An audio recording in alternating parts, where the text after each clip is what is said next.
JEE mains 2026 దరఖాస్తుకు అవసరమైన ముఖ్యమైన పత్రాలు, విద్యార్థులకు కీలక సూచనలు. న్యూఢిల్లీ: దేశవ్యాప్తంగా జరగబోయే జేఈఈ మెయిన్స్ 2026 పరీక్ష నోటిఫికేషన్ త్వరలో విడుదల కానుంది.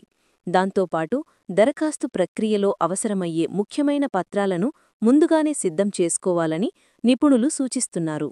దరఖాస్తు ప్రారంభమైన తర్వాత చివరి నిమిషంలో ఇబ్బందులు ఎదురవ్వకుండా ఉండేందుకు ముఖ్యంగా కుల ధృవ పత్రాలు అంటే క్యాస్ట్ సర్టిఫికేట్లు లేని విద్యార్థులు ఇప్పుడే దరఖాస్తు చేసుకోవడం మంచిదని తెలిపారు. ముఖ్యమైన పత్రాలు: అభ్యర్థులు తప్పనిసరిగా Aadhaar card, 10th memo, inter memo, తాజా పాస్పోర్ట్ సైజు ఫోటో మరియు స్పష్టమైన సంతకం స్కాన్ కాపీలను సిద్ధంగా ఉంచుకోవాలి. ఆధార్ వివరాలు, 10th మరియు ఇంటర్ మెమోలలోని పేరు స్పెల్లింగ్లు ఒకేలా ఉండాలని అధికారులు సూచించారు. ఫోటోలు వైట్ బ్యాక్గ్రౌండ్లో ఉండాలి. సంతకం స్పష్టంగా తెల్ల కాగితంపై రాసి స్కాన్ చెయ్యాలి. కమ్యూనికేషన్ వివరాలు: దరఖాస్తు సమయంలో ఇవ్వబోయే మొబైల్ నంబర్ మరియు ఈమెయిల్ ఐడి మరియు చిరునామా బీటెక్ పూర్తయ్యేంత వరకు మార్పు చేయకుండా ఉంచుకోవాలి. స్నేహితులు లేదా బంధువుల వివరాలను ఉపయోగించరాదు.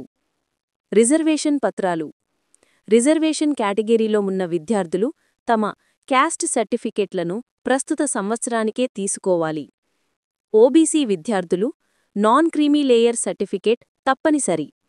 ఈడబ్ల్యూఎస్ విద్యార్థులు 2025లో పొందిన సర్టిఫికేట్ సరిపోతుంది, కానీ కౌన్సిలింగ్ సమయంలో తాజా సర్టిఫికేట్ అవసరం.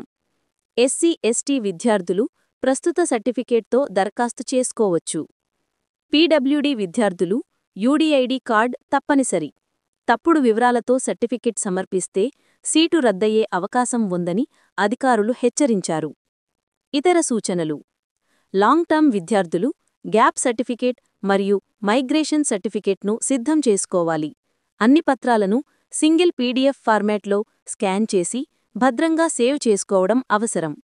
సర్టిఫికేట్ ఇంకా రాకపోతే అప్లికేషన్ నంబర్ను ఎంటర్ చేసినా చెల్లుతుంది. విద్యార్థులు ఈ సూచనలను ముందుగానే పాటిస్తే జేఈఈ మెయిన్స్ 2026 దరఖాస్తు మరియు కౌన్సిలింగ్ ప్రక్రియను సులభంగా పూర్తి చేయవచ్చునని అధికారులు తెలిపారు.